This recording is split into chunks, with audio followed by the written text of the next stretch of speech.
that abstract sense of fulfillment you're talking about, is that conceptual? You know that somebody has deposited 1 lakh rupees in your bank account, but you don't have the checkbook and how to draw it. Do you think that you are rich or poor?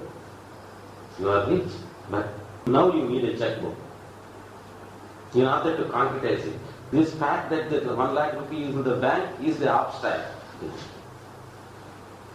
In order to concretize it, you have to draw it. This drawing is the concretization.